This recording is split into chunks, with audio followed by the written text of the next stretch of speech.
गई थी कि हमसे शादी कब कीजिएगा, तो हमने भी बोल दिया कि अब की लगन में जय जय बा, चुतर तुहे धोबू सब तय बा।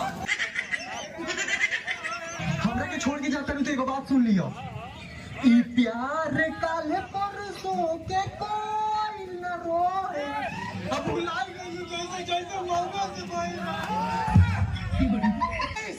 हमारी होने वाली गर्लफ्रेंड बोलती है एक एक दिल मंगवैया 1000 बा और हमरा पीछे पड़ल यूपी बिहार बा।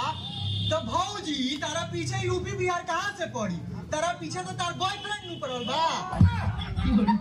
हेलो डार्लिंग, देखो बात का एक बताना से नींद आवे ना अखिया में जो मुझे तारा पिया में।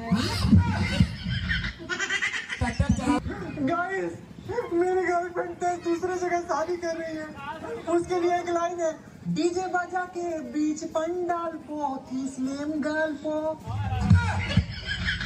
चोट लागत रहे तो टोवत रहली, कि हमरा दर्द होत रहे तो रोवत रहली। बुझ जा लोगिन कि हमरा से कितना प्यार करत रहली, कि हम हगत रहली तो धोवत रहली।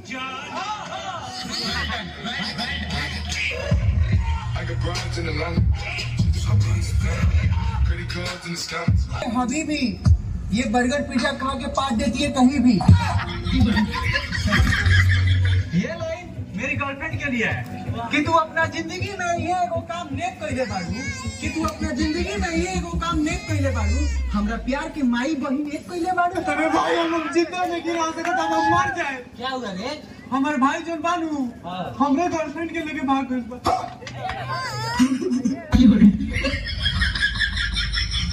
कि मीठा मीठा लागेला बोल तोहार, हम ना लगा सकीला कोनो बोल तोहार।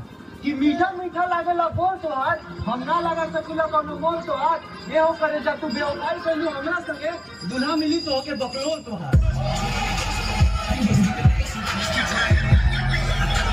कि प्यार में धोखा मिले तो सैड स्टेटस लगा दो, और जो पगली तुमको धोखा दिए उसको मार मार के हरा दो। I got in the